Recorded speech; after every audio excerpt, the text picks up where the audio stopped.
felt left out? Has that ever happened? Probably your first experience might have been on the playground. You ever had that happen? To be not chosen for a team? I think it's a rite of passage for childhood. Ever been turned down for a date? That can be very embarrassing. To get the cold shoulder from someone, or think of like, the tribe has spoken. No one wants you. Put your flame out for you Survivor fans. You know what I think of when I think of being discriminatory, of having a bias, of being exclusive. James is going to deal with that in the first 13 verses here of James chapter 2. And it's not, the church is not without exception. The church has always had those issues. It reminds me of a funny story, a lady who was poor. She was a very simple woman, and she started attending really an affluent church, right? A church that had some big people in it, some money people, some power players. And so this lady tries to join the church. She goes to the pastor and says, I want to become a part of this congregation. Well, the pastor wasn't quite used to someone of her status trying to join the church, and it sort of took him off guard. And so he did the only thing he knew to do. He said, why don't you pray about it? So he tells her to go home and pray about it and come back and ask me. Now, the pastor just assumed that he'd be able to blow her off and she wouldn't come back, but she came back the next week. She said, Pastor, I prayed about it every day this week, and I want to know how to join this church. And the pastor never thought she would come back. And so, taken a little bit aback by that and not quite sure what to say, he said, well, you must not have prayed enough. I want you to pray an hour a day, he tells her. You just get fervent with God and pray about this. Well, the week went by, and the next Sunday came, and the pastor was expecting her now. He thought, well, she's going to come up. I'm going to be ready. And she didn't show up.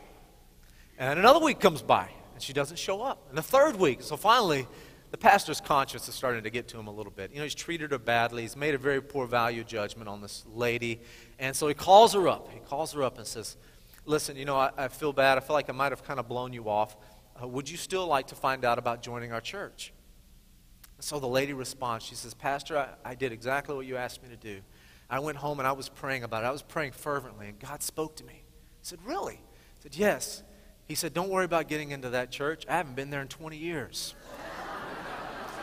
Okay? It's sort of one of those, that's just how it happens. And we see it. We see it in all parts of life. Every one of you know what it's like to feel a little bit on the wrong side of the exclusivity. I feel it, and this is nothing against people who fly first class, but isn't it just kind of funny when you're walking past first class to go to coach? If you're like me, I always look at them and I go, I wonder what they do for a living, How much extra money do you have to spend 3 times what I spent on a ticket so you can have a little leg room? And I'm not against flying first class. If somebody bought me a first class ticket, I would take it, okay? I don't know that I would necessarily pay for it. It's just the way I am. But I always think, in that mind, and there's an old Seinfeld skit. Jerry Seinfeld says that when you're sitting there in coach, and right before they pull that curtain, how they used to have that curtain? And the flight attendants would always give you that look like, you should have worked a little harder. Just kind of closed the curtain. And of course, without even being able to see, they're getting preferential treatment. They get the moist cloth or towelette, and you're back there trying to get the air to work. It doesn't even work. And they get fine food and champagne, and you get peanuts and a little plastic cup of Coke. And the worst thing about sitting in coach compared to class has to be the space. I mean, some airlines, they just cram you in. You feel like you're on a hot date in the back of the movie theater. You're just kind of all bundled up. And I don't know what it is, but every time I fly coach, I always fly coach, it always seems like there's a guy bigger than me, and I'm not a small man. There's always someone bigger than me, and they always feel like they have to spread out into my territory. There's a clear line of demarcation there, and it's the old knee into my territory, and I have to kind of sit like all this, and I'm a little bit upset about it. And they take the whole arm, somebody just takes both armrests, like they are somehow the king of this seat.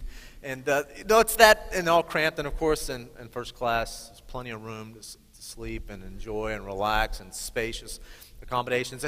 Again, there's nothing against flying first class. Great if you like to do that.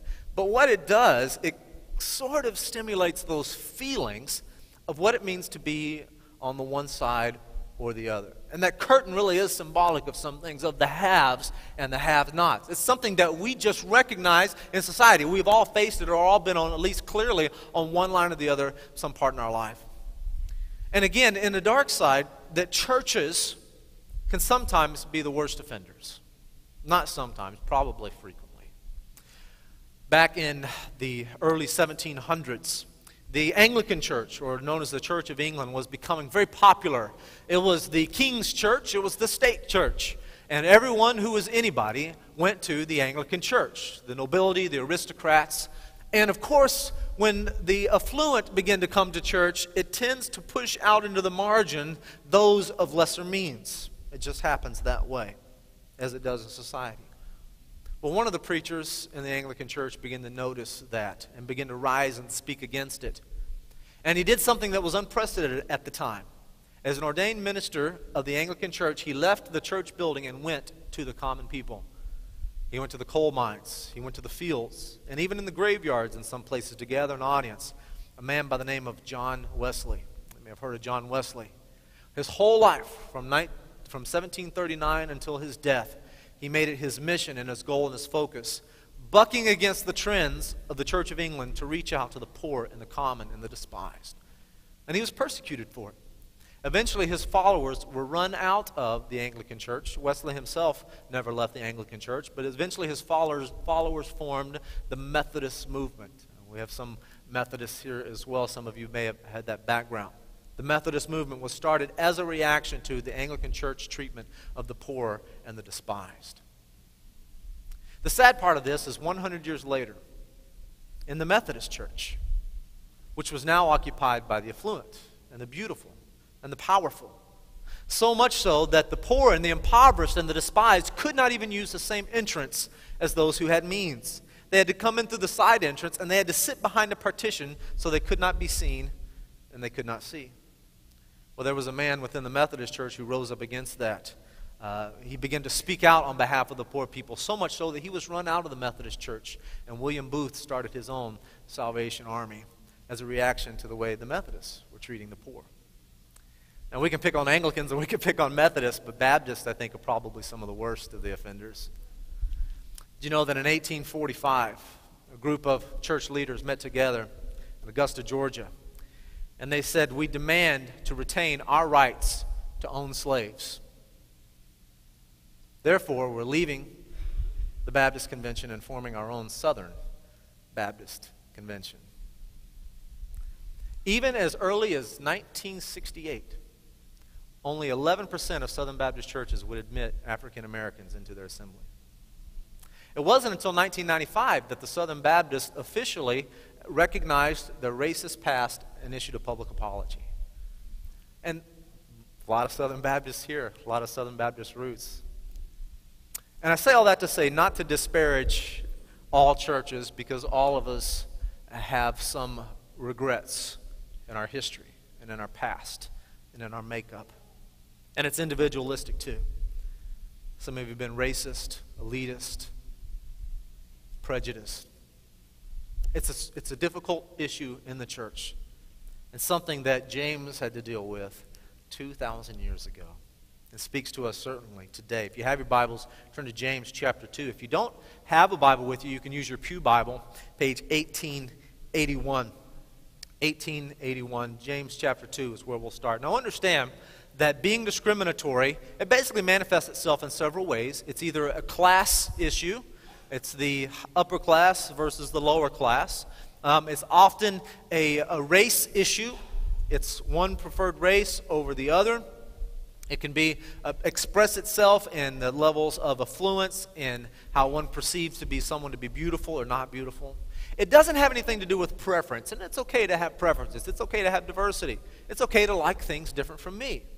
If you like something, I can still be your friend even though I don't like it. You may like the Boston Celtics. That's okay. I can still be your friend, and we can still get along and have conversations. But it's okay to have preferences. What we're speaking of are making value judgments. Value judgments based on criterion that is unbiblical, that is ungodly, and that we're going to find out today is a sin. The first thing I want you to see, we're only going to cover the first 4 verses today, but number one, I want you to see that discrimination is